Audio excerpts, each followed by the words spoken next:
El gran lío. Don Manuel era un hombre que tenía un rancho de ensueño. En él se elaboraba queso y se destilaba aguardiente de caña en forma clandestina. Un día caluroso y seco, todos los trabajadores que laboraban ahí dieron comienzo a la trituración del primer corte de la temporada de zafra. Después de una ardua faena, los hombres exhaustos y doblegados se marcharon a descansar. Todo el mundo roncaba por la fatiga. Se mecían en sus hamacas de pitas coloradas, todo era paz y quietud. Justo cuando el reloj dio las 12 de la noche sucedió algo increíble. De la profundidad de lo más oscuro y tenebroso de la noche surgió un horroroso animal que de inmediato se arrojó sobre el más apartado de los trabajadores que dormía plácidamente. Tenía la forma y el tamaño de un lobo salvaje. Su hocico abierto dejaba ver relámpagos de luz y en sus ojos aparecían llamaradas que enrojecían la negrura de la noche. Un presentimiento advirtió al trabajador del peligro. Abrió los ojos somnolientos y antes de lanzar un grito de horror que se ahogó en una garganta asfixiada, el feroz animal lo derribó de la hamaca y se le echó encima. La víctima se revolcaba en el suelo. El jadeo y la lucha despertaron a los demás hombres. Horrorizados gritaban: ¡Es el Cadejo! ¡Es el Cadejo! ¡Pongan al revés sus ropas y orinen sus hinchos! ¡Pronto! ¡Que se lo come! ¡Que lo mata! Con los rostros desencajados y cegados por los efectos de la luz en medio de la oscuridad, se fueron aproximando. Con sus cinturones golpeaban furiosamente contra la fiera.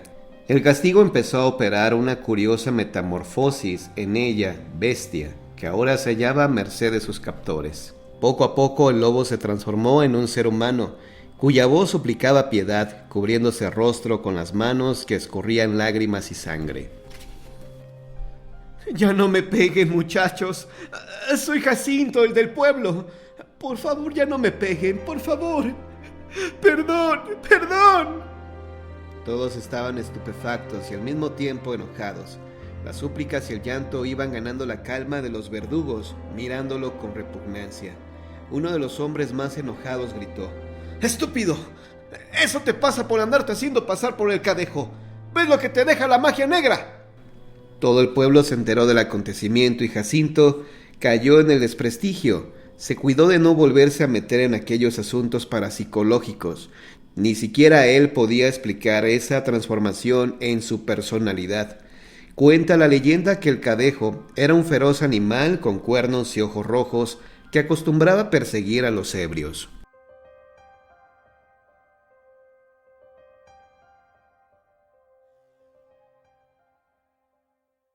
El secreto. No pocos eran los españoles que se regalaban la vista viendo pasar a la negrita Antonia vendiendo fruta por las calles de Ocotlán. La mujer había llegado como esclava al lugar poco después de que en 1637 una peste acabara con los aborígenes y con ello, con la mano de obra que se necesitaba para trabajar las tierras de los españoles. Muy devastada había resultado esa región en que los indios americanos habían tenido que sufrir además la crueldad del conquistador Nuño de Guzmán, quien había sentado sus reales en el territorio conocido entonces como la Nueva Galicia. La bella joven había llegado desde muy niña acompañando a sus padres que venían directamente de África y llegaron hasta Cuba, donde los españoles habían aniquilado a los nativos. De ahí fueron llevados a la península de Yucatán y por último habían sido conducidos hasta lo que hoy es el estado de Jalisco. Su amo español los tuvo en su poder un par de años y luego, por extrañas razones, dio la libertad a la familia y no solo eso, sino que les regaló una parcela en la que la familia sembró algunas frutas, aprovechando los conocimientos que habían adquirido mientras fueron esclavos. Para entonces Antonia estaba en la plenitud de su adolescencia y ya ejercía una extraña fascinación en casi todos los varones que la observaban. Además, siempre cargaba como si fuera su bebé un bulto que había traído de Yucatán y del cual rara vez se separaba. Las malas lenguas decían que se trataba de un niño que había engendrado con su examo. «Pues será el cadáver», decía una de las viejas del lugar, «puesto que nunca se le ha visto destaparlo». «No, se cuenta que ya lo traía desde que llegó», replicó otra. Lo cierto fue que ni sus padres pudieron saber nunca qué escondía Antonia entre los brazos envuelto en una vieja tela, y del español ninguna información se pudo obtener, pues abandonó estas tierras sin que hubiera explicación alguna, dejando abandonada su propiedad.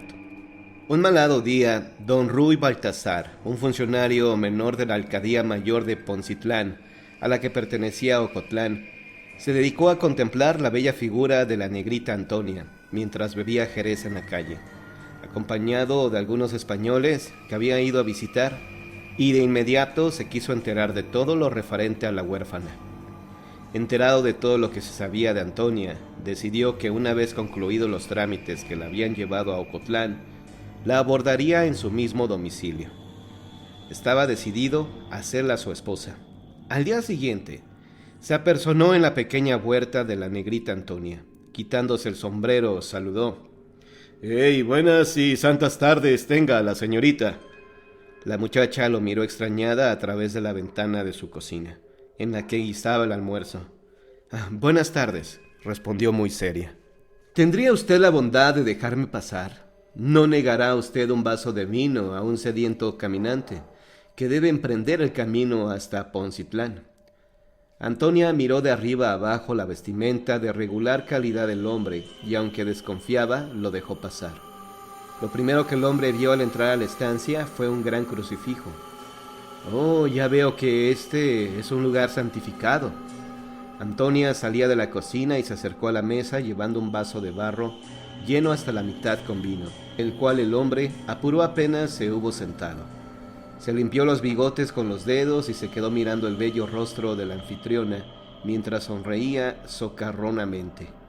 Ella sabía que tenía que responder algo por pura cortesía, y así dijo: «No es mala su apreciación sobre mí, que aquí reina nuestro Señor Jesucristo». Pero añadió: «Sin embargo, el que usted lo dijera apenas entrando, y del modo en que lo hizo, me ofende al pensar que usted tenía otra concepción de mi hogar, en que, como se sabe, vivo sola, y ello se presta a toda clase de habladurías». Y luego agregó con tono aún más severo: «Y más sabrá si sabe que usted ha permanecido demasiado tiempo aquí». El rostro del visitante se descompuso de manera enérgica, y en sus ojos brilló aún más la lujuria, la cual la negra Antonia había notado en su mirada apenas le vio dentro de su casa. «Pues bien, ya he cumplido con la enseñanza cristiana de dar de beber al sediento, así que...». El hombre saltó hecho una fiera sobre ella. «¡No te atrevas a correrme, maldita manumisa!», balbuceó mientras con una mano de hierro le apretaba el frágil cuello contra la pared. Quedaron callados un buen rato, mientras el funcionario contemplaba los bellos ojos femeninos y los carnosos labios que anhelaba besar. De pronto, un fuerte dolor lo hizo doblarse. La muchacha lo había golpeado con la rodilla en sus partes nobles, y aprovechó el momento para salir huyendo. Don Baltasar salió en pocos segundos tras ella, pero no la vio por ningún lado. Le extrañó mucho la rapidez con la que había desaparecido, pues en el entorno cercano no había árboles ni vallas tras de las cuales la mujer hubiera podido esconderse. «Entonces es verdad que es un ser malévolo, que ejerció control en la mente del español, del cual fue la esclava, y que carga un feto, producto de sus relaciones con él», se decía el hombre entre dientes, doliéndose aún por el golpe y rascándose la cabeza confundido. «Ah, pero sé cómo obligarla a que sea mi mujer». Y de inmediato se puso a hurgar en todos los rincones de la casa, en busca del extraño bulto que se decía que cargaba la negrita Antonia. Tras cerca de una hora de buscar, volteando a ratos hacia la puerta por si regresaba la dueña de la casa, una duela del piso de la cocina se quebró bajo su pie y vio a la luz mortecina de la tarde una manta vieja. «¡Reyes! ¿Pero qué diablos es esto?». En cuanto pudo extraer el bulto, descubrió que la tela envolvía un rollo amarillento, que resultó ser un códice antiguo con signos y dibujos extraños. «De modo que esto es lo que ocultaba la maldita». Recordó la referencia que se le había hecho de la estancia de Antonia en la península de Yucatán y que en aquella región habían abundado los códices indígenas, los cuales Fray Diego de Landa había reducido casi a nada mediante el fuego de enormes hogueras hechos con esos documentos, que eran considerados obras del demonio. Volviendo a enrollar el códice, lo acomodó entre sus ropas y se dispuso a ir en busca de su caballo para partir a toda prisa, a ver al comisario del Santo Oficio, don Elías Valverde, que sabía que se hallaba por esos días en la alcaldía de Poncitlán.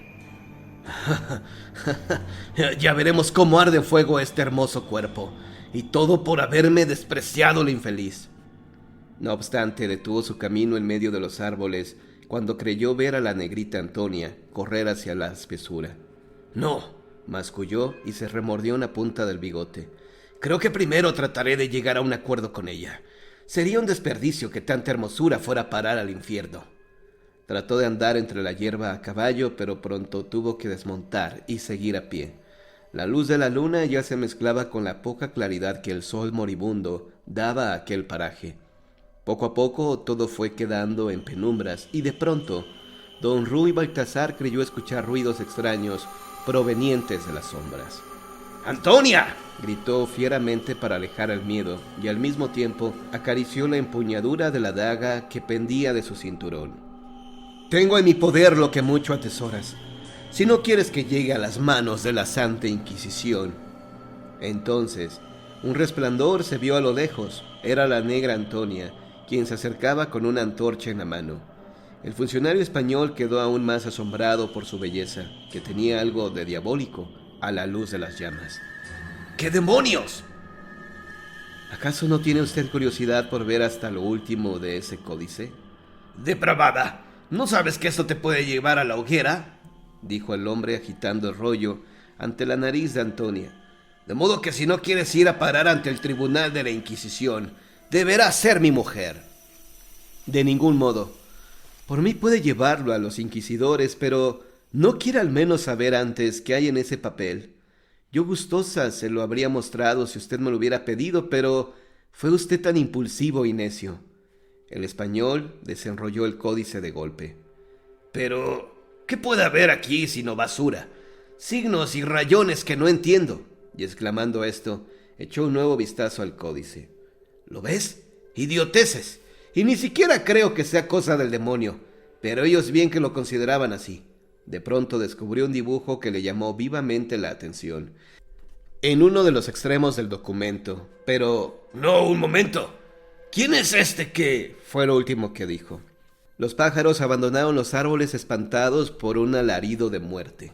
Al día siguiente, con el rostro cocido por los intensos rayos del sol, fue hallado el cadáver de don Rui. De inmediato se inició una investigación sobre la causa de la muerte, pero no se pudo poner nada claro, puesto que el cuerpo estaba intacto. Se instruyó al comisario Elías Valverde para que interrogara a todos los sospechosos. El hombre viajó desde Poncitlán hasta Ocotlán y en primer lugar visitó la casa de Antonia, dado los rumores que corrían de la región acerca de la maldad de la bella mujer. Antonia miró a don Elías y a los dos alguaciles que la acompañaban a través de la ventana de su cocina. Su rostro lucía de lo más fresco y apacible. Los invitó a entrar al tiempo que acomodaba su pelo con evidente coquetería. Mientras era interrogada, uno de los alguaciles descubrió la duela rota de la cocina y se encaminó hacia ella. Pero la negrita Antonia lo detuvo con su suave mano y lo conminó a sentarse de nuevo y a saborear un vaso de buen vino. Pero el alguacil miró a la mujer y luego el suelo de la cocina, del cual sintió emanar un olorcillo a sangre que hizo que el terror corriera por sus venas. El hombre se sentó y no volvió a moverse durante el resto de la entrevista. Minutos después, y luego de que Antonia parecía haber resuelto las dudas del comisario a entera satisfacción de éste, los hombres empezaron a despedirse. La mujer parecía haber ejercido una extraña fascinación en ellos mientras estaban alojados en su casa, pero en cuanto estuvieron afuera, el comisario recordó uno de los motivos principales que le llevaron a esa vivienda. Así que luego de agitar la cabeza y de golpearse la frente para castigar su aturdimiento, viró y dijo a la negrita Antonia: «Lo había olvidado. Permítame informarle que se puede instruir contra usted un juicio por brujería o herejía, según la cartilla del Santo Oficio que me ha facilitado el inquisidor Juan de Valtierra». La mujer esbozó su mejor sonrisa, al parecer con el deseo de volver a aturdirlo con lo encantador de ese gesto. Reforzó su coquetería llevando el pelo tras la oreja. Con una voz que sería capaz de quebrar la voluntad del hombre más firme preguntó: ¿Tiene acaso que ver con el simple hecho de que viva yo sola y desamparada, sin la protección y guía santa de un hombre? El comisario en efecto se aturdió, pero prosiguió con lo que había empezado. Y ello es debido a un bulto extraño que usted, al parecer, guarda como si fuese un hijo. ¿Cómo? ¿Comisario Valverde? En dado caso, resultaría la maternidad delito que perseguir por la Inquisición, y ello es absurdo, ¿verdad? En realidad, bien, terminemos con todo esto. Haga el favor de mostrarme dicho bulto. La muchacha hizo un ligero mohín de disgusto, pero con paso seguro se dirigió a la cocina, de donde volvió en cuestión de segundos cargando una mantita. Lo pongo en sus manos, comisario. A plena luz del día, los tres hombres desenrollaron el códice. Los dibujos y signos indígenas al principio no les decían nada, pero conforme iban descubriéndolos empezaron a reconocerse a sí mismos subiendo a un templo indígena, con las manos atadas a la espalda. En la parte alta de la pirámide los esperaba un sacerdote con un cuchillo de pedernal en la mano, y de pronto una punzada en el corazón los hizo caer fulminados. Los tres cadáveres fueron encontrados poco después entre la hierba, a bastante distancia de la casa de la negrita Antonia, quien esta vez no se había visto tentada, como ante su buen amo español, de pedirle que se detuviera antes de desenrollar la parte del códice, en que cualquier español que lo abriera llegaría a su propio sacrificio. Se cuenta que después de que ella murió de vieja, un indígena entró a saquear su casa y se llevó el códice misterioso, el cual pudo leer, aunque con cierta dificultad, por ser descendiente de un sabio indígena, y descubrió que en él había dibujos sobrepuestos con una pintura extraña, la cual olió y probó. ¡Sangre! Entonces visitó a un hombre de color que vivía oculto en una cueva, desde que la Inquisición había recibido rumores de que él practicaba una religión extraña en la covacha, en que descansaba tras sus arduas labores como esclavo de un rico marqués. El hombre, tras mucho cavilar, descubrió que había sido aplicado algún rito africano en el códice, con el que se buscaba aniquilar a cualquiera que hubiera ejercido la esclavitud.